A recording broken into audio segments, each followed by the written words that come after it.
স্বাগতম। আপনি শুনছেন হুমায়ূন আহমেদের মিসির আলী সিরিজের রহস্যে মোড়া ভয় কাব্যগ্রন্থের গল্প জিন কফিলের দ্বিতীয় পর্ব। এক অজপাড়াগা ধুন্দুল নাড়া এক রহস্যময় সাধু কালুখা, আর তার গা থেকে ভেসে আসা অদ্ভুত কাঁঠাল চাপার ঘ্রাণ। এই কি অলৌকিকতা নাকি নিছক উন্মাদনা? চলুন মিসির আলীর সঙ্গে আমরাও পা বাড়াই সেই বিস্ময়ের পথে। নেত্রকোনা শহরের বিশিষ্ট মোক্তার মুমতাজউদ্দিন সাহেবের বাড়িতে তখন আমি থাকি। ওনার সঙ্গে আমার কোনো আত্মীয় সম্পর্ক নাই। লোকমুখে শুনেছিলাম বিশিষ্ট ভদ্রলোক। কেউ কোনো বিপদে পড়ে তার কাছে গেলে তিনি যথাসাধ্য করেন। আমার তখন মহাবিপদ। একবেলা খাই তো একবেলা উপোস দেই। সাহসে ভর করে তার কাছে গেলাম চাকরির জন্য।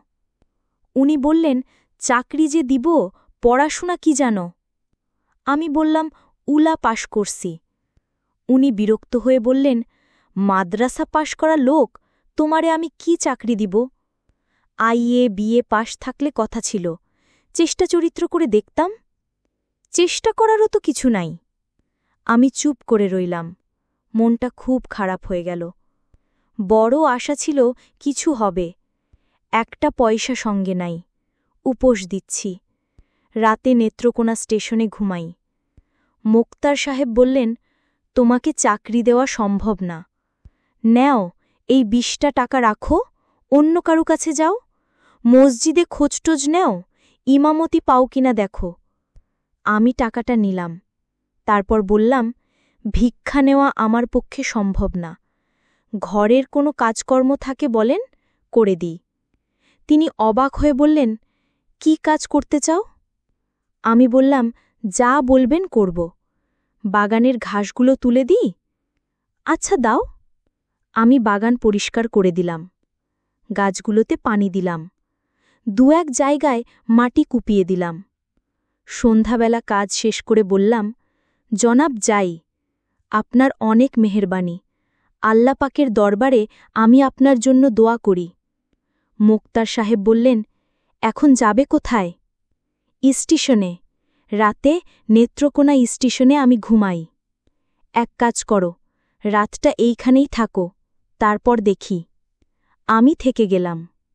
১ দিন, ২ দিন, ৩ দিন চলে গেল। উনি কিছু বলেন না, আমিও কিছু বলি না। বাংলা ঘরের এক কোণায় থাকি, বাগান দেখাশোনা করি, চাকরির সন্ধান করি।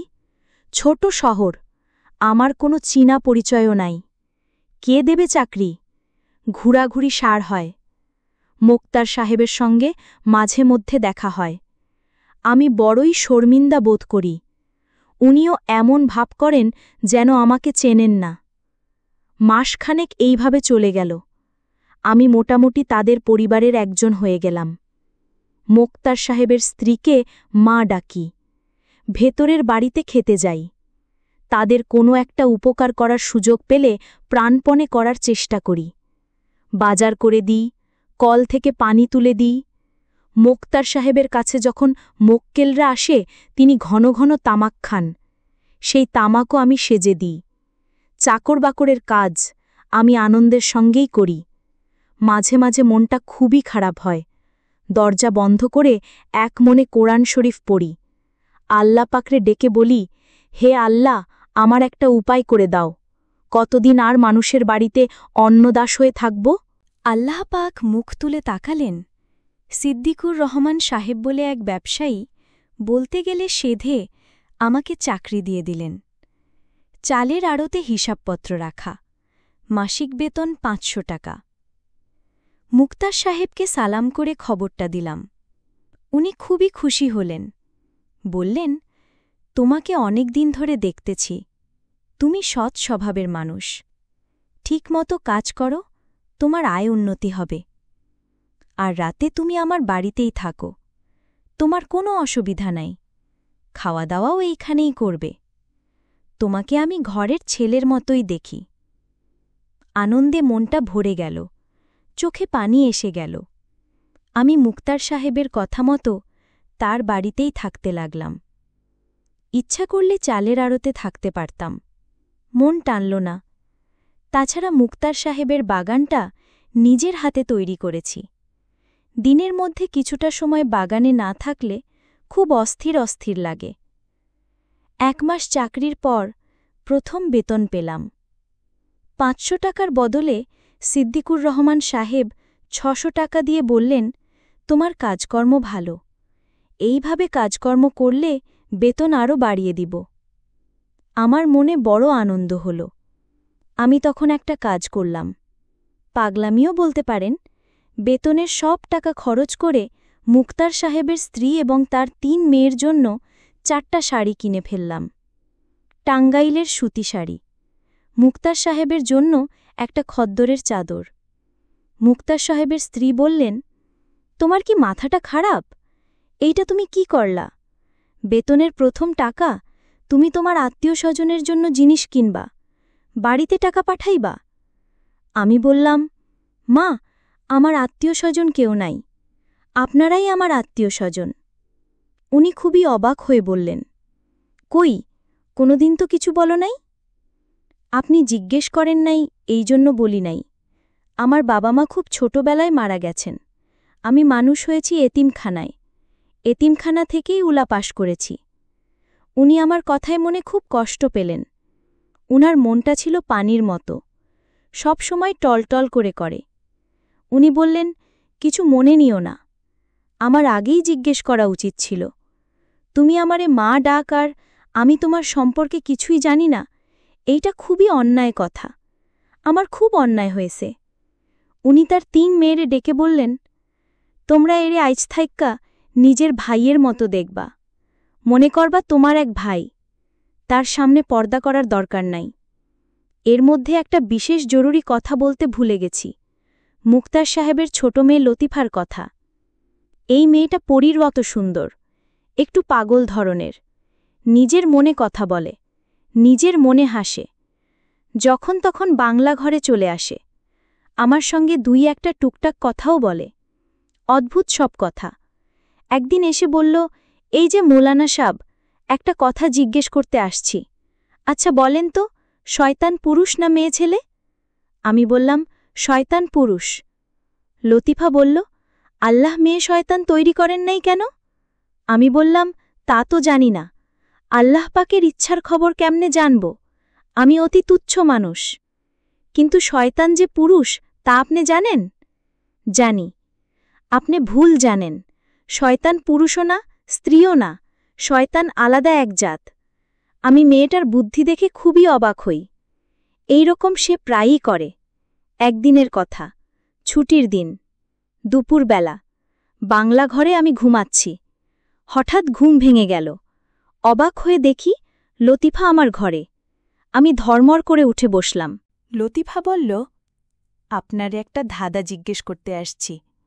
আচ্ছা বলেন তো, হেন কোন গাছ আছে এ ধরায়, স্থলে জলে কভু তাহা নাহি জন্মায়? আমি ধাঁধার জবাব না দিয়ে বললাম, তুমি কখন আসছ? লতিফা বলল, অনেকক্ষণ হয়েছে আসছি, আপনি ঘুমাইতেছিলেন, আপনারে জাগাই নাই। এখন বলেন, ধাঁধার উত্তর দেন।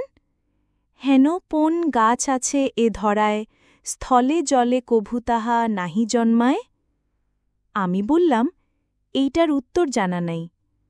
উত্তর খুব সোজা, উত্তর হইল পরগাছা। আচ্ছা আরেকটা ধরি, বলেন দেখি। পাকলে খেতে চায় না, কাঁচা খেতে চায়, এ কেমন ফল বলো তো আমায়? মেয়েটার কাণ্ডকারখানায় আমার ভয় ভয় লাগতে লাগল। কেন সে এই রকম করে? কেন বারবার আমার ঘরে আসে? লোকের চোখে পড়লে নানান কথা রটবে। মেয়ে যত সুন্দর, তারে নিয়ে রটনাও তত বেশি। লতিফা আমার বিছানায় বসতে বসতে বলল, কই, বলেন এটার উত্তর কি? পাকলে খেতে চায় না, কাঁচা খেতে চায়, এ কেমন ফল বলো তো আমায়? বলতে পারলেন না। এটা হইল শশা। পাকা শশা কেউ খায় না, সবাই কাঁচা শশা চায়।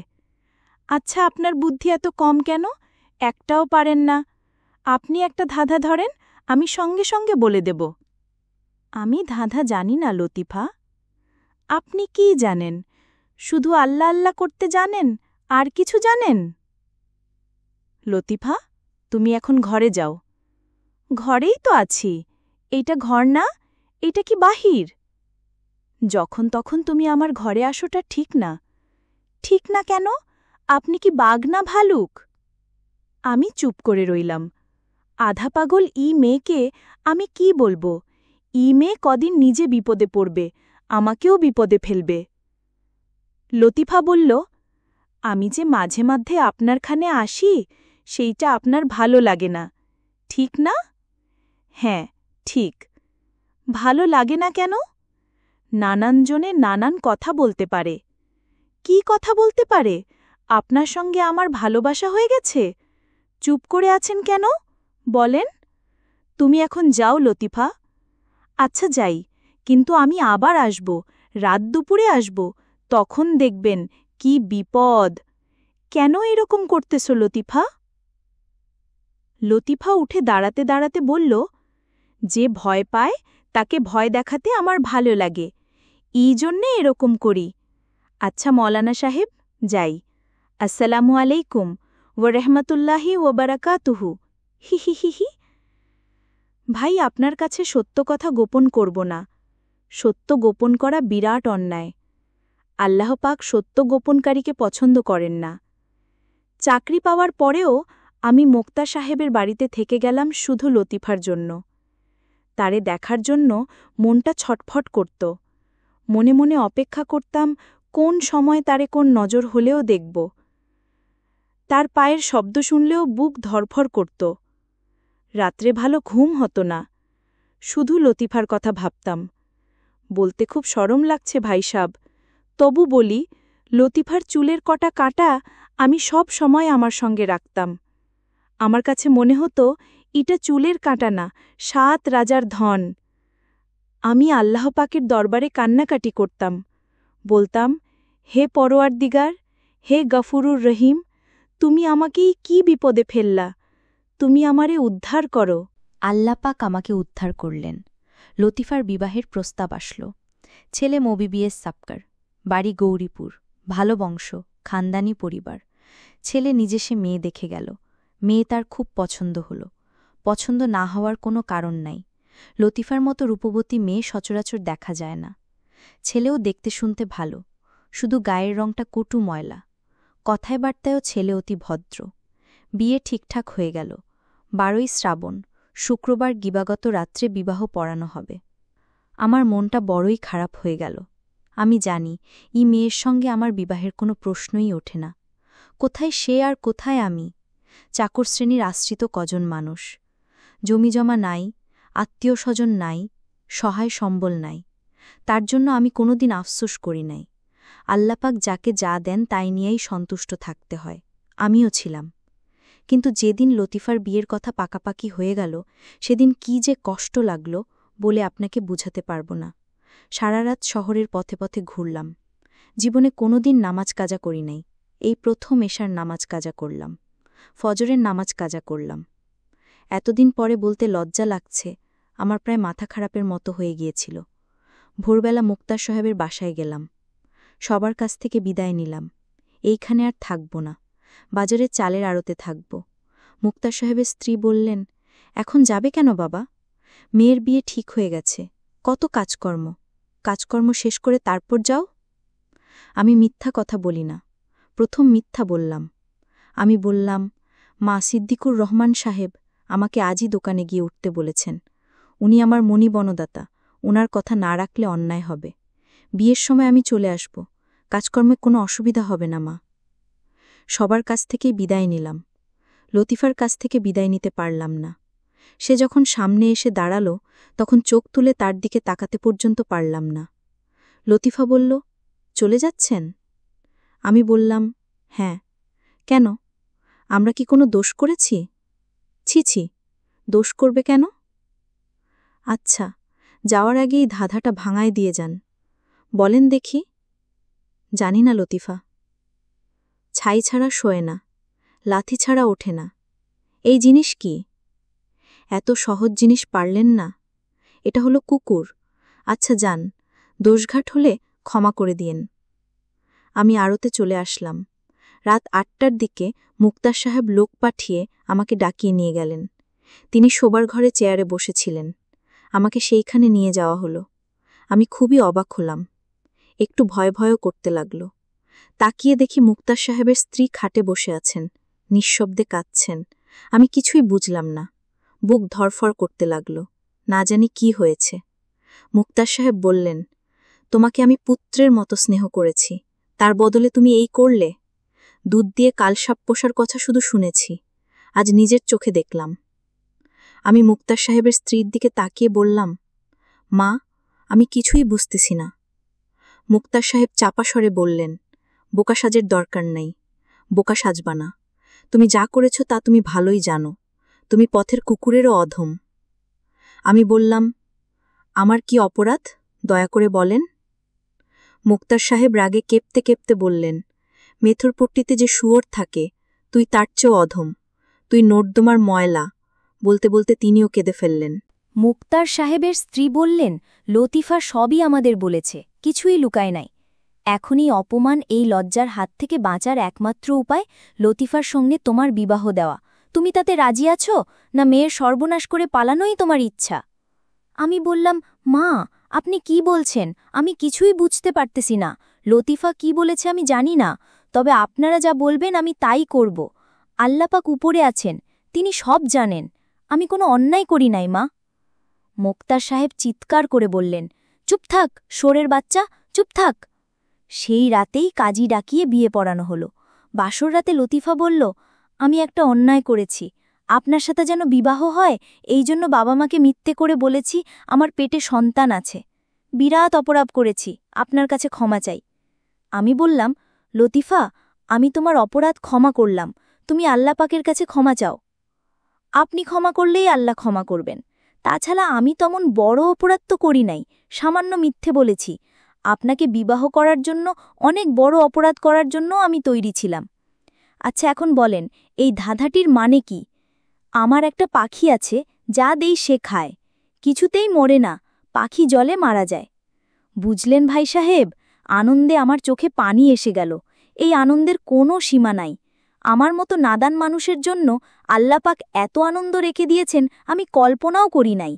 আমি কতবার যে বললাম, আল্লাপাক, আমি তোমার নেয়ামত স্বীকার করি, আমি তোমার নেয়ামত স্বীকার করি। বিয়ের পর আমি শ্বশুরবাড়িতেই থেকে গেলাম। আমার এবং লতিফার বড় দুঃখের সময় কাটতে লাগল। শ্বশুরবাড়ির কেউ আমাদের দেখতে পারে না, খুবই খারাপ ব্যবহার করে। আমার শাশুড়ি দিনরাত লতিফাকে অভিশাপ দেন, মর মর, তুই মর। আমার শ্বশুর সাহেব একদিন আমাকে ডেকে বললেন, সকালবেলায় তুমি আমার সামনে আসবা না, সকালবেলায় তোমার মুখ দেখলে আমার দিন খারাপ যায়। শ্বশুরবাড়ির কেউ আমার সঙ্গে কথা বলে না, তারা একসঙ্গে খেতে বসে, সেখানে আমার যাওয়া নিষেধ। সবার খাওয়া দাওয়া শেষ হলে লতিফা থালায় করে আমার জন্য ভাত নিয়ে আসে। সেই ভাত আমার গলা দিয়ে নামতে চায় না। লতিফা রোজ বলে, চল অন্য কোথাও যাই গিয়া। আমি চুপ করে থাকি। কই যাব বলেন? আমার কি যাওয়ার জায়গা আছে?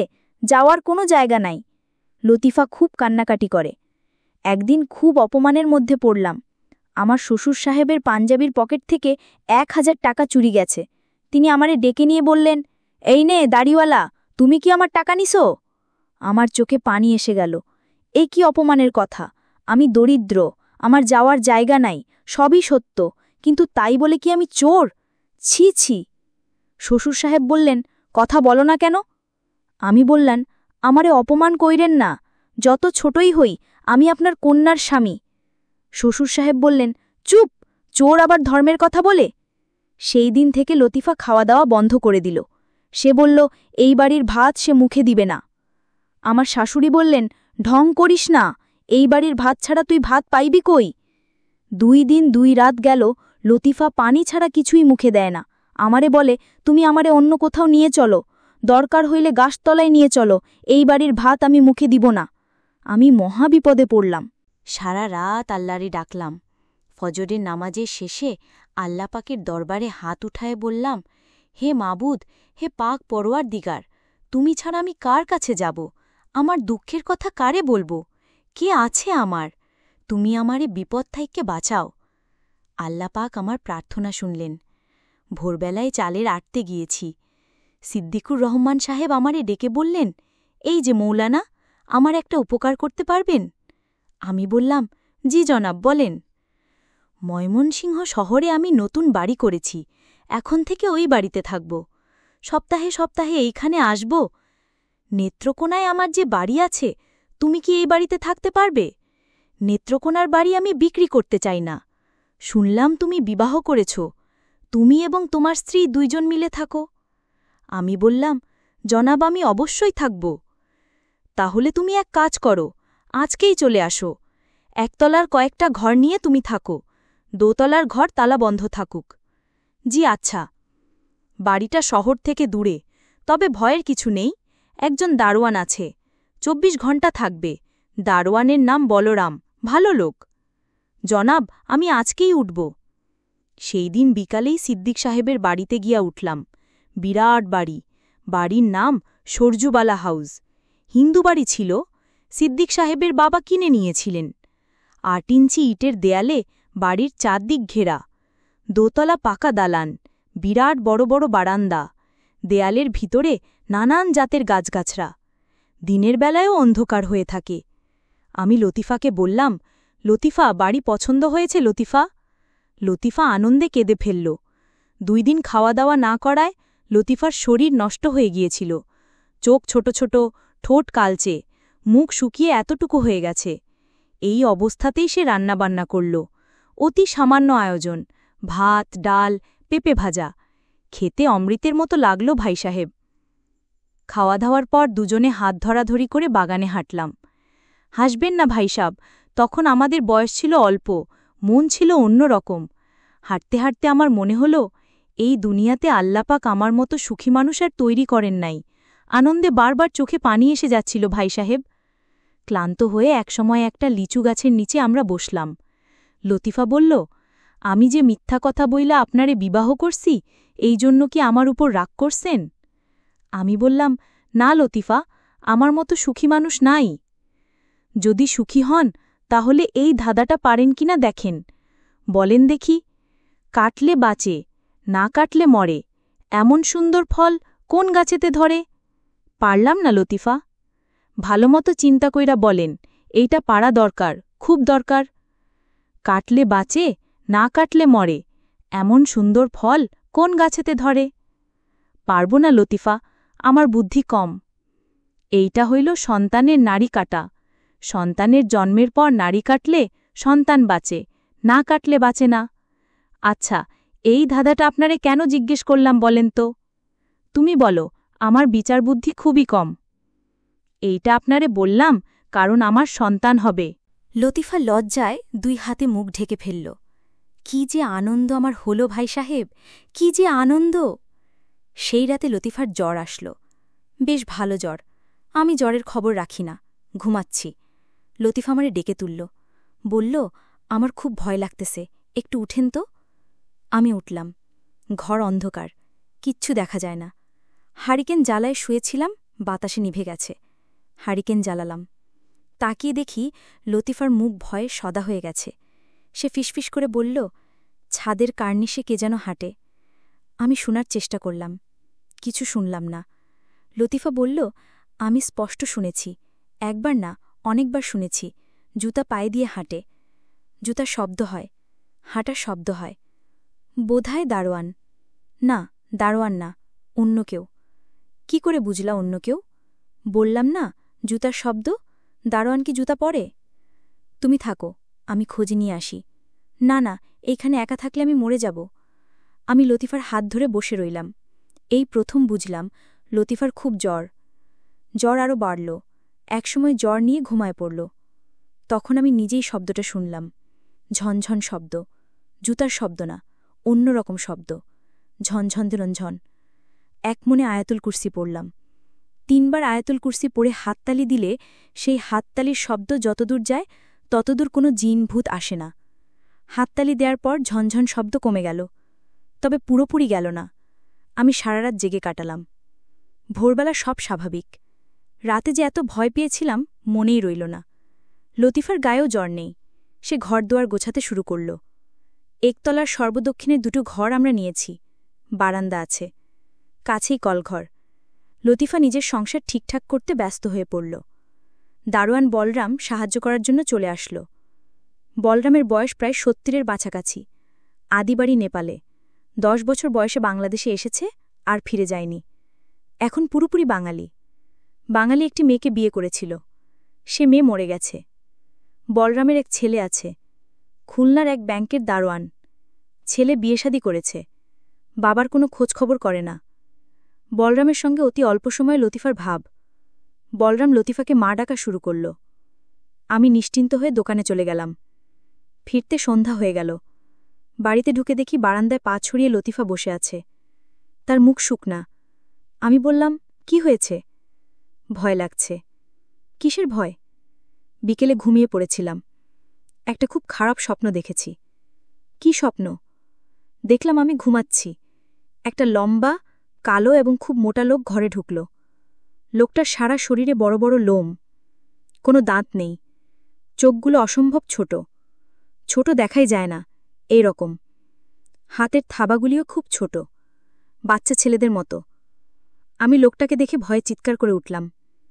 সে বলল, এই, ভয় পাস কেন?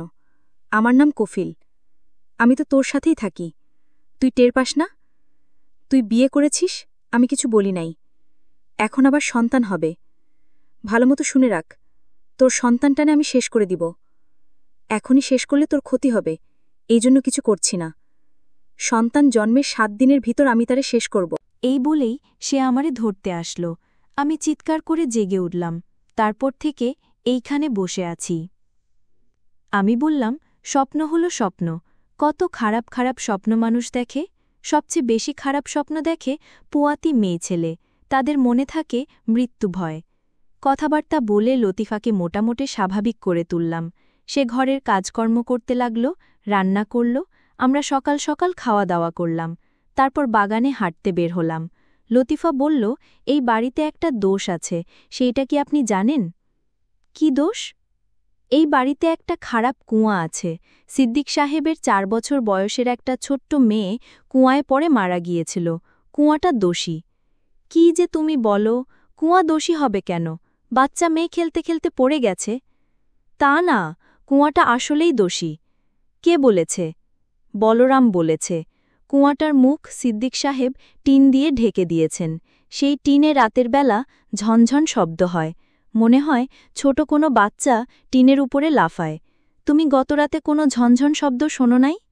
আমি মিথ্যা করে বললাম, না, আমি কিন্তু শুনেছি। আমি বলরামের উপর খুব বিরক্ত হলাম। এইসব গল্প বলে ভয় দেখানোর কোনো মানে হয়? ঠিক করলাম ভোরবেলায় তাকে ডেকে শক্তভাবে ধমক দিয়ে দেব। রাতে ঘুমুতে যাওয়ার সময়ে লক্ষ্য করলাম লতিফার জ্বর এসেছে। সে কেমন ঝিম মেরে গেছে। মনটা খারাপ হয়ে গেল। হারিকেন জ্বালিয়ে রেখে ঘুমোতে গেলাম। গভীর রাতে ঘুম ভাঙল। লতিফা আমাকে ঝাঁকাচ্ছে। ঘর অন্ধকার। লতিফা বলল, হারিকেন আপনা আপনি নিভে গেছে, আমার বড় ভয় লাগতেছে। আমি হারিকেন জ্বালালাম, আর তখনই ঝনঝন শব্দ পেলাম। একবার না, বেশ কয়েকবার। লতিফা ফিসফিস করে বলল, শব্দ শুনলেন? আমি জবাব দিলাম না। লতিফা কাঁদতে লাগল। যতই দিন যেতে লাগল, লতিফার অবস্থা ততই খারাপ হতে লাগল। রোজ সে কফিলকে স্বপ্ন দেখে। কফিল তাকে শাসিয়ে যায়, বারবার মনে করিয়ে দেয় বাচ্চা হওয়ার ৭ দিনের মধ্যে সে বাচ্চা নিয়ে নেবে। মনের শান্তি পুরোপুরি নষ্ট হয়ে গেল। আমি লতিফাকে তার বাবার বাড়িতে নিয়ে যেতে চাইলাম, সে রাজি হল না। প্রয়োজনে সে এইখানেই মরবে, কিন্তু বাবার বাড়িতে যাবে না। আমি তার জন্য তাবিজ কবজের ব্যবস্থা করলাম, বাড়ি বন্ধনের ব্যবস্থা করলাম। আমি দরিদ্র মানুষ, তবু একটা কাজের মেয়ের ব্যবস্থা করলাম, যেন সে সারাক্ষণ লতিফার সঙ্গে থাকে। কিছুতেই কিছু হল না। এক সন্ধ্যাবেলায় বাসায় ফিরে দেখি লতিফা খুব সাজগোজ করেছে। লাল একটা শাড়ি পরেছে, পান খেয়ে ঠোঁট লাল করেছে, বেনি করে চুল বেঁধেছে, বেনিতে ৪-৫টা জবা ফুল। সে পা ছড়িয়ে মেঝেতে বসে আছে। একটু দূরে বলরাম এবং কাজের মেয়েটা, তারা দুজন ভীত চোখে তাকিয়ে আছে লতিফার দিকে। এই ছিল জিন কফিলের ২য় পর্ব, এক অলৌকিকতার খোঁজে যাওয়া যাত্রা, যা শেষ হয় অবিশ্বাস আর বিস্ময়ের দোলাচলে। আপনারা যদি এই গল্পটি উপভোগ করে থাকেন, তাহলে চ্যানেলটি সাবস্ক্রাইব করুন, লাইক দিয়ে উৎসাহ দিন। কমেন্টে লিখে জানান মিসির আলীর কোন রহস্য গল্প আপনি পরের পর্বে শুনতে চান। পরবর্তী পর্বে আমরা শোনাব হুমায়ুন আহমেদের আরও একটি রোমাঞ্চকর সৃষ্টি। ততদিন পর্যন্ত চোখ কান খোলা রাখুন, কারণ যে রহস্য চোখে ধরা পড়ে না সেটাই সবচেয়ে ভয়ঙ্কর। গল্পের আলপনা, হুমায়ুন ভক্তদের জন্য গল্পের ঘর। ধন্যবাদ, শুভরাত্রি।